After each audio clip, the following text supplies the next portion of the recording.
Salut à tous, encore Kenfa.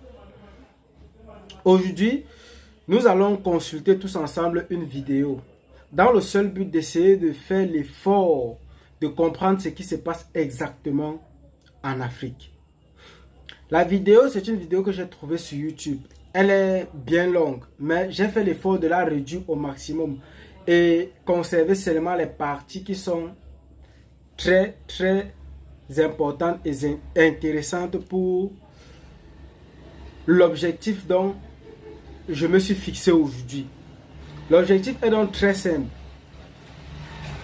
Essayer de démontrer exactement ce qui se passe en Afrique aujourd'hui. Je vous prie de regarder la vidéo jusqu'à la fin. Ce qui est sûr, vous allez en tirer un gros profit. Et partagez surtout. Je vais très rapidement lancer la vidéo et tout juste après, je vais vous donner un peu les détails et vous dire ce que je pense de la vidéo.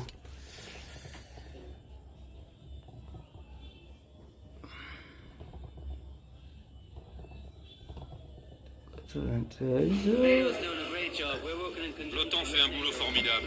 On travaille en liaison permanente avec eux. Leur action est vitale pour nous.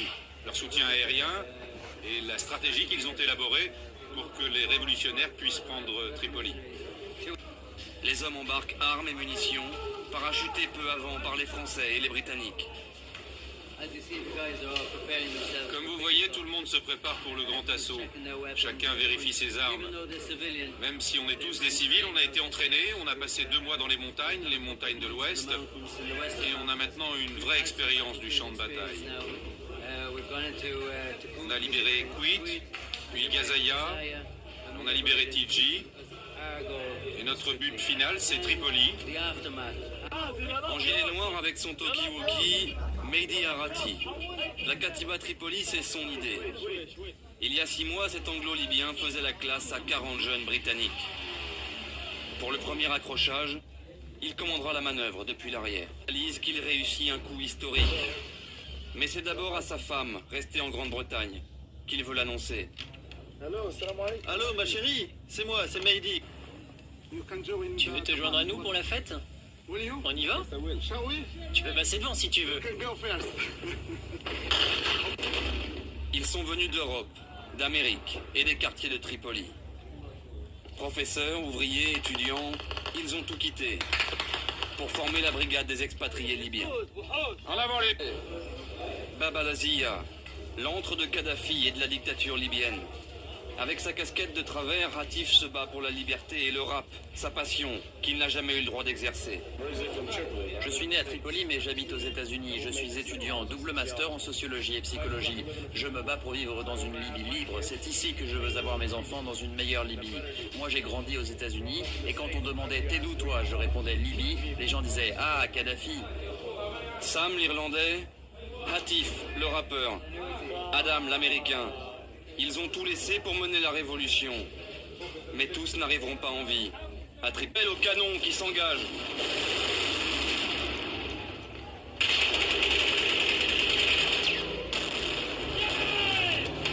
Le déluge de feu ouvre une brèche aux combattants.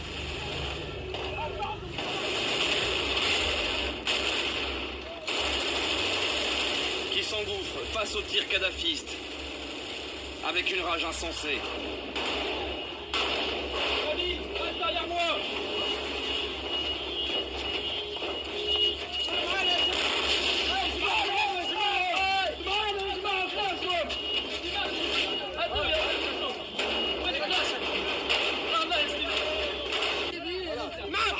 Je suis libyen, comme vous. J'aime la Libye, comme vous. On n'est pas juste des soldats, on est d'abord des civils à 99,9%. Moi, j'ai jamais voulu me battre, j'ai jamais voulu que ça se passe comme ça. Mais ça a été un voyage incroyable. J'espère que quand tout ça sera fini, on pourra regarder en arrière et que tout soit raconté. Pourquoi des gens comme moi ont tout quitté pour faire cet incroyable boulot? Pourquoi on a senti que c'était à nous de le faire? Qu'alors, inconnu du grand public.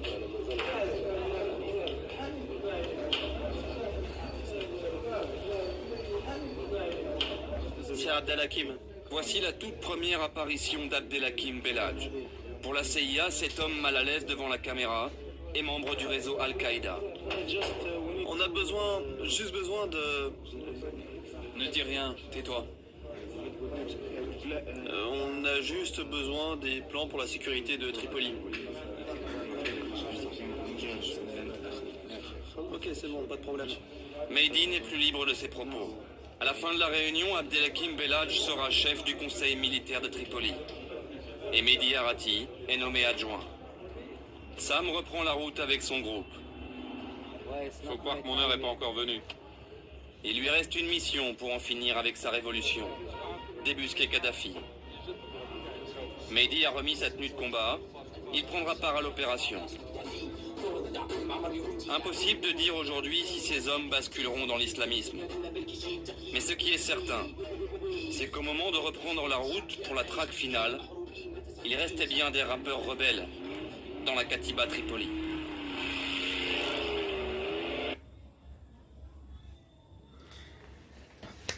Ok. Nous avons tous bien regardé la vidéo ensemble. Et puis, je vais aller progressivement du début jusqu'à la fin de la vidéo. Au début, nous écoutons très clairement comment le chef de guerre lui-même est fier du soutien qu'ils ont de l'OTAN. Parce qu'il faut rappeler qu'avant leur intervention comme celui-ci, l'OTAN avait frappé sur la Libye, sur plusieurs villes de la Libye, y compris Tripoli. Et c'est l'OTAN qui leur fournissait des informations, leur donnait des positions afin de mener la guerre comme ils l'ont fait. Et lui-même, il dit encore qu'ils sont tous des civils et ils ont été formés dans les montagnes de la Libye. Nous savons tous ensemble que l'Occident, capitaliste qu'il soit, il n'investit que pour une seule raison: tirer un profit ou gagner encore plus que ce qu'ils ont investi. Ils ont envoyé les hommes pour les former. Ils ont frappé sur la Libye avec des artilleries lourdes et des avions. Ils ont armé et ont équipé véhicules, armes, tenues, ces rebelles en question. Tous ces dépenses, tous ces efforts fournis par l'OTAN ou encore l'Occident, moi je suis sûr, ce n'était pas tout simplement pour donner la liberté aux Libyens.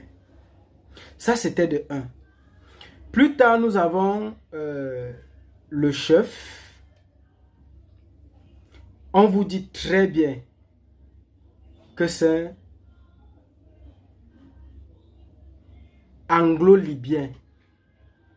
Donc il est de nationalité, il est d'origine libyenne et de nationalité anglaise. Et plus tard, on se rend compte que sa femme est restée en Angleterre. Donc, c'est un Libyen qui ne vit pas en Libye.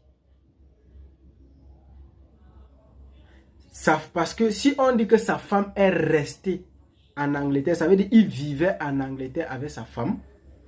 Et sa femme est restée, lui, il est venu en Libye pour déstabiliser le régime de Mohamed Kadhafi. Donc, c'est-à-dire ce sont des individus qui ne vivent pas en Libye, ils ne connaissent pas ce qui se passe en Libye, ils ne connaissent pas comment les Libyens vivent, mais ils ont été corrompus, manipulés et instrumentalisés par les Occidentaux dans le seul but de venir déstabiliser la Libye et avoir un profit personnel. Ce qui est sûr, on les a promis un tas de choses que peut-être c'est à la fin que nous allons comprendre. Nous avons ce que j'ai appelé l'aliénation culturelle. C'est-à-dire un jeune qui pense que la culture libyenne n'est pas bien, n'est pas bonne. Il faut que lui, il vienne lutter pour imposer à la Libye la culture américaine. Ce qu'ils appellent le rap. C'est misérable. Parce que moi, je pense que la meilleure façon de s'auto-détruire, c'est de croire que la culture d'autrui est supérieure à la tienne. Et ensuite, il y a un jeune, lui, il a un double master en sociologie et en psychologie. C'est-à-dire un individu qui a été bien fabriqué, bien abruti et bien préparé mentalement pour protéger, accepter et préserver la culture américaine. Parce que quand il dit sociologie, il a fait sociologie aux États-Unis d'Amérique. D'après vous, quand tu fais sociologie aux États-Unis d'Amérique, qu'est-ce que les Américains peuvent apprendre aux Américains, à la jeunesse américaine ou au peuple américain sur le plan sociologique? Ce n'est rien d'autre que la préservation, la valorisation et l'émancipation de la culture américaine. Lui, il a reçu ça jusqu'à il a atteint le niveau master. Il a même un double master. Et on le prend, on l'amène au Mali pour lutter afin de préserver la culture qu'il a apprise aux Libyens. Tout ce que je fais de faire comprendre là, c'est que en réalité, ce n'était pas les Libyens qui luttaient pour leur liberté, mais c'est un ensemble d'individus qui ont été ramassés dans les pays de l'Occident, envoyés en Libye pour venir préserver les intérêts des Occidentaux, parce qu'ils ont été mentalement préparés ainsi. Ils ont subi ce que moi j'appelle l'aliénation culturelle, sociologique et psychologique. Ils prétendent lutter pour la liberté. Pour eux, l'hégémonie occidentale, c'est la liberté. La culture africaine n'a pas de valeur pour eux. Les principes africains n'ont pas de valeur pour eux. Pour eux, l'alternance occidentale sur le plan politique est la meilleure chose qui soit au monde et c'est la seule chose qu'il doit avoir dans tous les États du monde. C'est faux. Nous, en Afrique, on avait une façon de faire régner les rois. Certains rois régnaient jusqu'à leur mort. Et c'est ça la culture et les principes africains. Et de cette manière, les peuples africains étaient bien gouvernés, bien gérés et fonctionnaient normalement.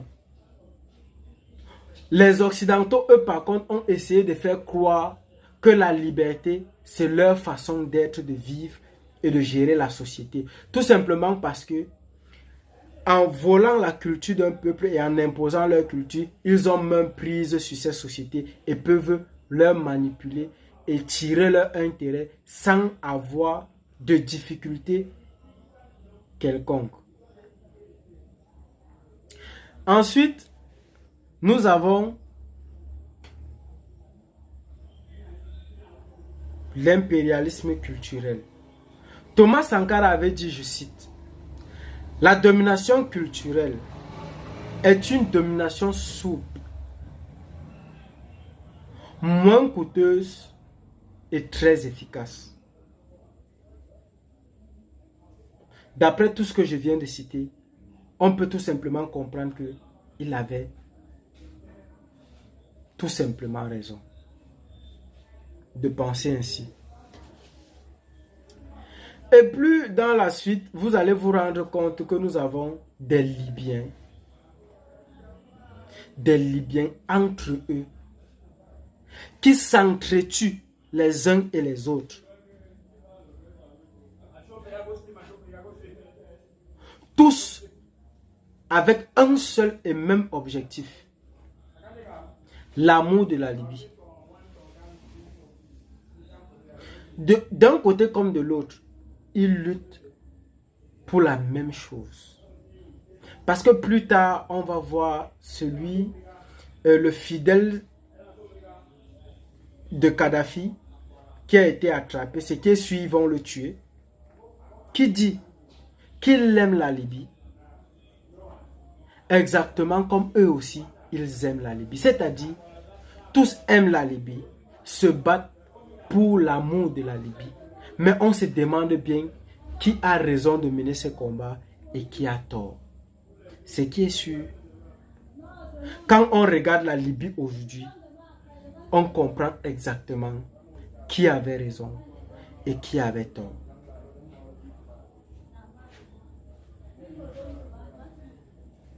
Ils sont envoyés là, exactement. Ils sont tués. Il n'y a pas d'ambulance. Il n'y a pas de moyens de secours. Il n'y a pas de médecins pour les soigner. Ils sont tout simplement envoyés tout droit à la boucherie. Pour protéger les intérêts d'un certain nombre de personnes qui sont assis quelque part et se contentent d'observer. Et tout ce que je vais dire là, c'est que la seule chose que moi je vais reprocher aux Africains, c'est d'être ignorants. Ils sont totalement ignorants du fait qu'ils sont en train de se battre là pour l'intérêt des Occidentaux, tout en croyant avec conviction qu'ils se battent pour l'amour et la liberté de la Libye. Ça fait mal. C'est vraiment misérable. C'est vraiment très très misérable. À la fin, on va comprendre exactement pourquoi ce combat, pourquoi ce conflit, pourquoi cette boucherie, pourquoi autant de morts. Tout simplement parce que on veut remettre le pays aux terroristes. Nous avons vu un terroriste libéré. Il déclare très clairement qu'il appartient à Al-Qaïda. En ce moment, eux, ils ne savaient pas exactement ce que c'était Al-Qaïda. Ou encore qu'un jour, on devait comprendre ce que c'est que Al-Qaïda. Parce que le Mali nous a fait comprendre exactement ce que c'est qu'Al-Qaïda, comment il est utilisé et instrumentalisé. Avec la plainte qui a été déposée au Conseil de sécurité par le gouvernement malien, qui accusait le gouvernement français de financer, de former, d'instrumentaliser et de fournir les armes aux terroristes Al-Qaïda dans le seul but de déstabiliser le Mali et de leur voler de leurs richesses. Et on comprend très clairement là que cette guerre en Libye avait un seul objectif: déstabiliser le gouvernement de Kadhafi avec tous ses projets, tous les projets que nous connaissons tous que Kadhafi avait, pas seulement pour la Libye, mais pour l'Afrique tout entière.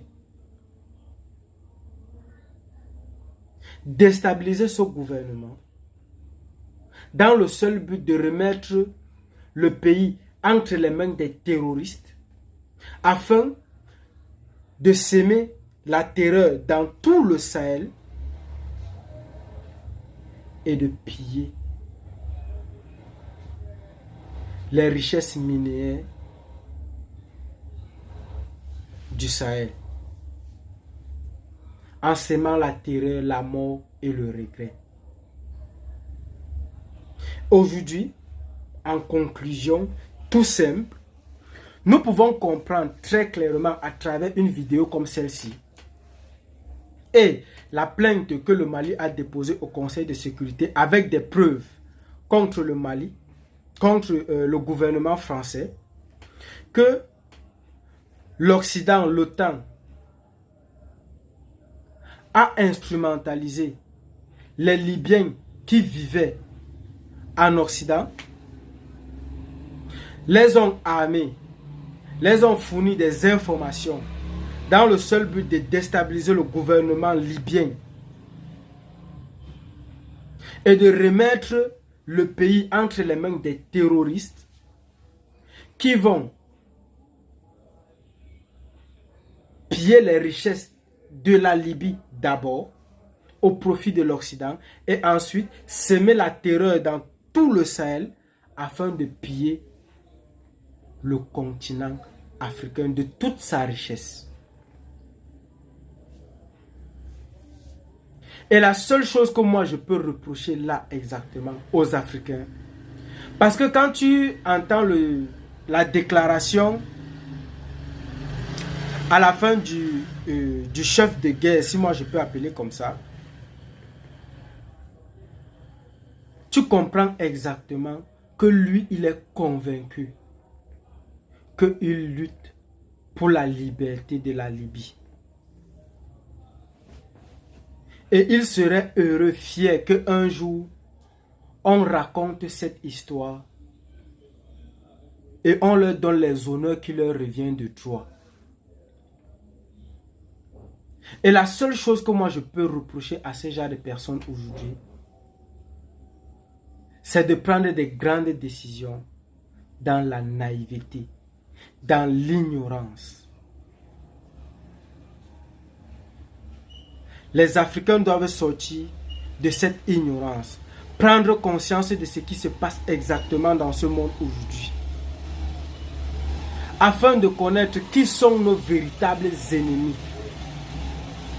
Nos ennemis, ce ne sont pas les dirigeants africains. Même ceux qui servent les Occidentaux, ils ne sont que des cobayes. Ils ne sont que des victimes. Ils ne sont que des ignorants. Qu'ils ne comprennent pas exactement ce qui se passe. Nos vrais ennemis sont des Occidentaux. Les dirigeants américains, anglais, français et allemands. Je répète bien, les dirigeants américains, français, anglais et allemands, ce sont eux, nos ennemis. Nous devons être aujourd'hui capables de prendre conscience, de comprendre et de nous cultiver afin de mener le vrai combat et de ne plus commettre les erreurs comme celle-ci. Déstabiliser un grand pays comme la Libye. Tuer un icône comme Mohamed Kadhafi. Et détruire tout un rêve, le rêve de tout un peuple, de tout un continent. Ces individus qui vivent en Occident sont totalement inconscients du fait que en Libye, on se soignait gratuitement. En Libye, on ne payait pas le carburant. En Libye, on fréquentait gratuitement. En Libye, lorsque tu étais marié, tu recevais des subventions. En Libye, tu pouvais avoir le terrain ou même une maison lorsque tu as un foyer et des enfants. En Libye, lorsque tu voulais fréquenter à l'extérieur, c'était gratuit. Le gouvernement prenait sur lui la responsabilité de toutes les dépenses qui te reviennent à l'extérieur. La Libye avait pour projet une monnaie unique qui devait libérer tout le continent africain. La Libye avait pour projet de donner au continent africain un satellite. Voilà tout un rêve qui a été jeté à l'eau par un certain nombre de personnes inconscientes, instrumentalisées et corrompues par un Occident qui conduit le monde tout droit à l'enfer. Pour mener à mieux ce combat, moi je vais prêter à tous ceux qui m'écoutent 3 outils indispensables pour mieux se cultiver, pour être propriétaire de son cerveau et de son esprit, de son âme et de sa personnalité. Parce que ces individus-là, ils ne sont pas propriétaires de leur cerveau. Ils ne sont pas propriétaires de leur âme. Ils ont vendu leur âme. Et leur cerveau est manipulé et instrumentalisé.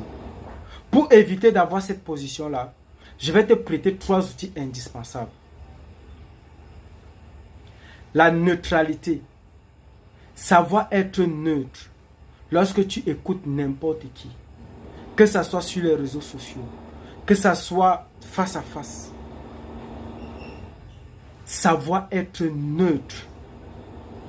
Ne pas prendre de position de parti pris. Ne pas être emporté par le fanatisme. Rester neutre lorsqu'on consomme une information, quelle qu'en soit la personne qui transmet l'information. Être polyvalent dans les informations qu'on conçoit. C'est-à-dire écouter ou bien avoir la même information de plusieurs canaux différents, de plusieurs personnes différentes, de plusieurs réseaux différents. Qu'elle soit contradictoire à ta pensée, qu'elle aille de la même pensée que tu as, qu'elle vienne de quelqu'un que tu aimes ou que tu n'aimes pas, d'une personne. Parce que parfois, les bonnes informations viennent même des personnes qu'on déteste. Ce n'est pas parce que quelqu'un est peut-être même corrompu qu'il ne dit jamais ce qui est vrai.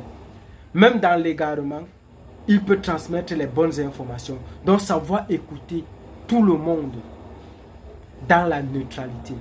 Et enfin, faire des liens de cause à effet par rapport à toutes les informations que tu as consommées afin de te faire ta propre vérité à toi. Avant d'agir, avant de prendre des décisions. Et enfin, je vais te recommander, si tu es africain, ou même pas, un certain nombre de personnes que tu dois écouter.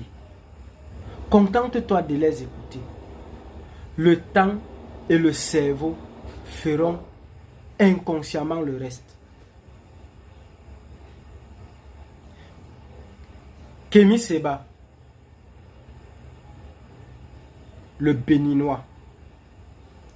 Nathalie Yamb, la suédo-camerounaise. Franklin Nyamsi, le Camerounais. Egouti Béazen, le vieux Konaré.